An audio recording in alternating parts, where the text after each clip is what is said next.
வணக்கம். இன்றைக்கி நம்ம பார்க்க போகிற சமையல் என்னென்னு பார்த்தீங்கன்னா, கவுனி அரிசியும் பார்லியும் வச்சு ஒரு அருமையான மோர் கஞ்சி எப்படி செய்யலாங்கிறத பார்க்கலாம். வெயிட் குறைக்கணும்னு நினைக்கிறவங்களும், சுகரை நல்லா கண்ட்ரோல் பண்ணணும்னு நினைக்கிறவங்களும் தாராளமாக இது வந்து நீங்கள் காலையில் பிரேக்ஃபாஸ்ட்டாக எடுத்துகிட்டு வந்தீங்கன்னா உங்களுக்கு நல்ல வெயிட்டும் சுகரும் நல்ல கண்ட்ரோலுக்கு வரும். சத்துக்கள் நிறைந்த இந்த கவுனி அரிசி பார்லி மோர் கஞ்சி எப்படி செய்யலாங்கிறத பார்க்கலாம். எடுத்துக்கலாம். இதில் மெஷரிங் கப்பில் 1 கப் அளவுக்கு பார்லி அரிசி எடுத்திருக்கேன். நல்லா 4-5 தடவை கழுவிட்டு தண்ணியை வடிய விட்டுட்டேன். நல்லா ஒரு 1/2 மணி நேரம் தண்ணி நல்லா வடிஞ்சிருச்சு. இப்போ இதை வந்து ஒரு பேனில் சேர்த்துக்கலாம். இது நல்லா வாசனை வர அளவுக்கு நல்லா வறுக்கணும்.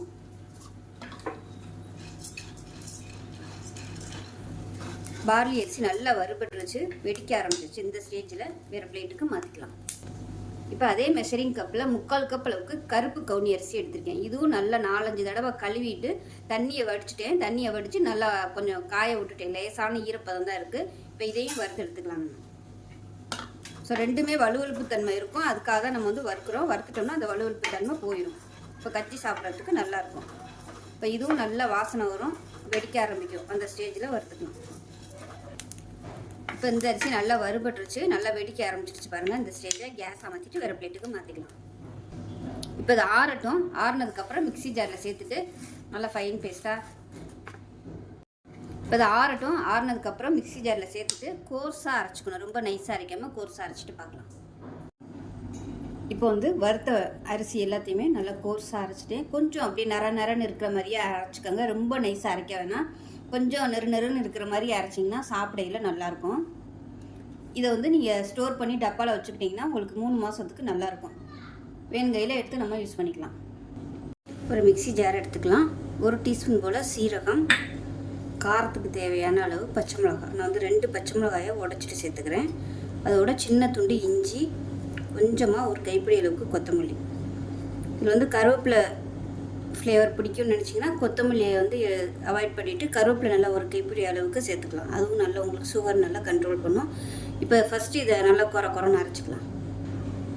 இப்போ இது நல்லா குறன்னு எல்லாத்தையுமே அரைச்சாச்சு. இப்போ இதில் வந்து மெஷரிங் கப்பில் 1 கப் அளவுக்கு நல்லா தயிர் சேர்த்துக்கலாம். கெட்டியான தயிராக சேர்த்துக்கலாம். இப்போ இதையும் சேர்த்து அரைச்சிட்டு வந்துக்கலாம். இப்போ இதை அரைச்சாச்சு, தனியாக இருக்கட்டும். இப்போ வறுத்து வச்சுருந்த பொடியிலேருந்து 1/2 டம்ளர் எடுத்திருக்கேன். எந்த டம்ளரில் எடுக்கிறீங்களோ அது மெஷரிங் வந்து கரெக்டாக எடுத்துக்கோங்க. நான் வந்து இந்த டம்ளரில் ஒரு 1/2 டம்ளர் அளவுக்கு எடுத்துக்கிறேன்.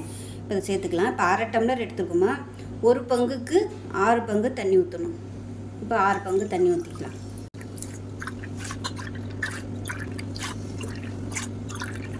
இப்போ 1 பங்குக்கு 6 பங்கு தண்ணி ஊற்றிக்கிட்டேன். இப்போ வந்து கலந்து விட்டுக்கலாம். இப்போ கேஸ் ஆன் பண்ணிவிட்டு கலந்து விட்டுக்கலாம். தேவைப்பட்டுச்சுன்னா தண்ணி வந்து நம்ம ஊற்றிக்கலாம், ஒன்றும் பிரச்சனை இல்லை. பக்கத்தில் வந்து நல்லா சூடாக தண்ணி கொதிக்க வச்சுக்கிட்டிங்கன்னா கெட்டியாகிடுச்சுன்னா நம்ம கலந்துக்கலாம். இப்போ நல்லா கொதிக்க ஆரம்பிக்கையில் அடுப்பு நல்லா குறைச்சி வச்சுட்டு அப்பப்போ கிளறி விட்டுட்டே இருக்கணும். இல்லைன்னா அடியில் போய் தங்கிக்கிறோம், அடி பிடிக்கும். இது கொதிக்கையில் ஒரு 1/4 டீஸ்பூன் போல் வெந்தயம் சேர்த்துக்கலாம். இதுவும் சுகர் நல்லா கண்ட்ரோல் பண்ணும். இப்போ இந்த கஞ்சிக்கு தேவையான உப்பு சேர்த்துக்கலாம். மோர் வேறு கலப்போம், அதனால் கொஞ்சம் உப்பு கூடவே சேர்த்துக்கலாம். நல்லா வெந்துருச்சா என்னங்கிறத கையில் வந்து தொட்டு நசுக்கி பார்த்துக்கோங்க. இன்னும் கொஞ்சம் வேகட்டும். இப்போ அரிசி எல்லாமே நல்லா வெந்துருச்சு. கஞ்சியுமே நல்லா அப்படியே நுரைச்சி பழப்பழன்னு வந்துருச்சு பாருங்கள். இப்போ வந்து அமர்த்திடலாம். அமர்த்தினதுக்கப்புறம் தான் நம்ம மோர் வந்து கலக்கணும். சூட்டோடு கலந்தோம்னா திரிஞ்சு போகும். அதனால் கொஞ்சம் ஆறட்டும். இப்போ இதில் கொஞ்சமாக பெருங்காயத்தூள் சேர்த்துக்கலாம். ஏன்னா நம்ம மோர் கலந்து குடிக்கிறதுனால பெருங்காயம் சேர்த்தோம்னா நல்லா டேஸ்ட்டாக இருக்கும்.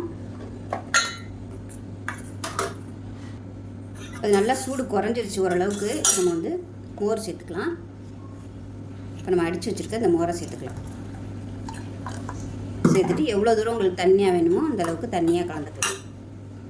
நம்மளாம் கவுனி அரிசி வந்து சாப்பிட்ணுன்னு நினைப்பாங்க. ஆனால் ஒரு சிலருக்கு அந்த டேஸ்ட் வந்து வலுவலுன்னு இருக்கிறதுனால பிடிக்காது. இந்த மெத்தடில் வந்து நீங்கள் செஞ்சிங்கன்னா சாப்பிட்டுக்கிட்டே இருப்பீங்க. அந்தளவுக்கு சூப்பரான ஒரு ரெசிபி இது. நல்லா தண்ணியாக வச்சுக்கிட்டு போயிலையும் வரையிலையும் ஒவ்வொரு டம்ளர் கூழ் எப்படி சாப்பிடுவோமோ அதே மாதிரியே குடிச்சிட்டே இருக்கலாம். அவ்வளோ சூப்பராக இருக்கும். ரொம்பவும் ஆரோக்கியமான ஒரு ரெசிபி. செஞ்சு பாருங்கள். டேஸ்ட்டும் நல்லாயிருக்கும். நல்ல நோய் எதிர்ப்பு சக்தி கிடைக்கும். அது நிறைய நார்ச்சத்து இருக்கிறதுனால மலச்சிக்கல்லாம் வராது. சுகர் வந்து நல்ல கண்ட்ரோல் ஆகும். பார்லி சேர்த்துருக்கனால வெயிட்டும் நல்லா குறையும். யூரின் போகாமல் இருந்துச்சுன்னா நல்ல யூரின் போகும். சிறுநீர், அதாவது அந்த கல் பிரச்சனை இருக்கிறவங்க தாராளமாக நீங்கள் இதை எடுத்துகிட்டு வரலாம். எடுத்துகிட்டு வந்தீங்கன்னா நீர் நல்லா போகும். ஸோ ரொம்பவும் ஒரு ஆரோக்கியமான ரெசிபி. கண்டிப்பாக எல்லோரும் செஞ்சு பாருங்கள். செஞ்சு பார்த்துட்டு எப்படி வந்துச்சுங்கிறத சொல்லுங்கள். வீடியோ பிடிச்சிச்சின்னா லைக் பண்ணுங்கள், கமெண்ட் பண்ணுங்கள், சேனலை சப்ஸ்கிரைப் பண்ணுங்கள், பக்கத்தில் பெல் பட்டனையும் ப்ரெஸ் பண்ணுங்கள். நன்றி.